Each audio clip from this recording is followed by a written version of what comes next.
Hello friends, Radhe Radhe. कैसे हैं आप सब? आज हम बात करेंगे शनि अमावस्या यानी कि भाद्रपद अमावस्या, जिसको पठवी अमावस्या भी कहते हैं।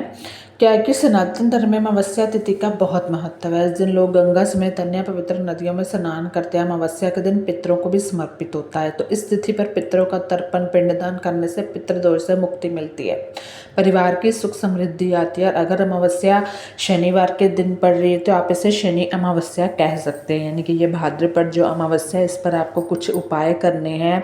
जिस तरह मैं बताती हूँ, पितरों अगर पितृ दोष है या कोई कुंडली में दोष है, जिस तरह हम वो क्या काल सर्प दोष होता है वो है, तो आप अमावस्या पे यानी कि पितरों का तर्पण पिंडदान वगैरह आप पंडित जी को बुला के कर सकते हैं। तो ये जो पितृ अमावस्या कह लो या कह लो शनि अमावस्या, भाद्रपद अमावस्या, इसका शुभ मुहूर्त तिथि मतलब आपको पहले ही एक दिन तैयार हो जाना है। आज जैसे 20 तारीख है, 23 तारीख हो गई आपकी शनिवार है ना, तो तब आपको ये सब कर्मकांड करने हैं, उपाय वगैरह करने हैं खास मुहूर्त में। ठीक है, 22 अगस्त को सुबह 11:55 बजे से लेकर 23 अगस्त को सुबह 11:35 बजे तक रहेगी ये शनि अमावस्या। उदय तिथि के अनुसार मुख्य पर्व 23 अगस्त दिन शनिवार को मनाया जाएगा।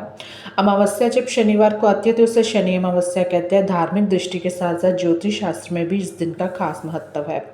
इस दिन शनि ग्रह से जुड़े उपाय करने से शनि दोष, साढ़े सती, ढैया के कारण मिलने वाले अशुभ प्रभावों से राहत मिलती है। जो भी अगर आपके महादशा चल रही है, जो भी दशा चल रही है, उस हिसाब से मिलती है। शनि अमावस्या पर किए जाने वाले उपाय।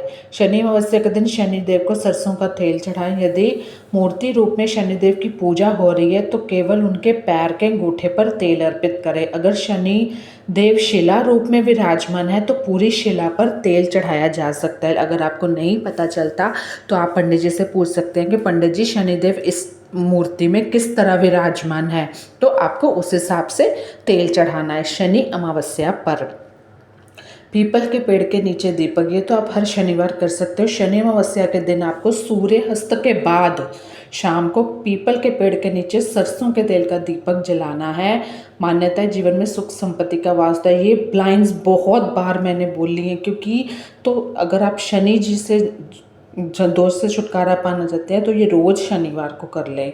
दान पुण्य, इस दिन आप शनि से संबंधित वस्तु जैसे सरसों का तेल, काले तिल, उड़द की दाल, लोहे की वस्तुएं दान कर सकते हैं। आप किसी को भोजन करा दें, जूते, चप्पल, कपड़े, छाता वगैरह दे।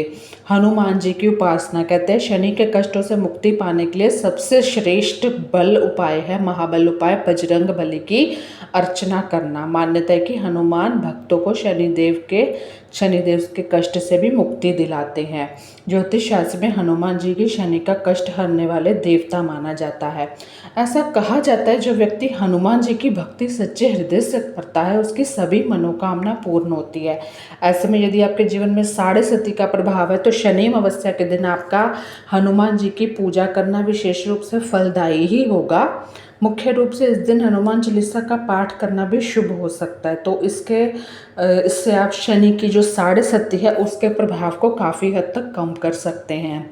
पितृदोष है तो अमावस्या के दिन पितृ संबंधित कार्य करने हैं। आपको पितरों का स्मरण करना है, पिंड दान करवाना है और अपनी गलतियों के लिए माफ़ी मांगनी है। काल सर्प दोष है कब लगता है? जब कुंडली में राहु और केतु के मध्य सभी ग्रह आ जाते हैं तो कालसर्प दोष का निर्माण होता है। तो कालसर्प दोष की वजह से व्यक्ति को जीवन में बहुत समस्याएं आती हैं। तो इसकी मुक्ति के लिए आपको क्या करना है? अमावस्या के पावन दिन विधि विधान से भगवान शिव की पूजा अर्चना करनी है और इस दिन दूध, गंगाजल इत्यादि से भोलेनाथ का अभिषेक करने हैं। भोलेनाथ का भोग भी लगाएं, उनको आरती करें। भगवान शिव की पूजा अर्चना करने से भी काल सर्प दोष से मुक्ति मिलती है। तो कैसे लगी वीडियो ज़रूर बताइएगा।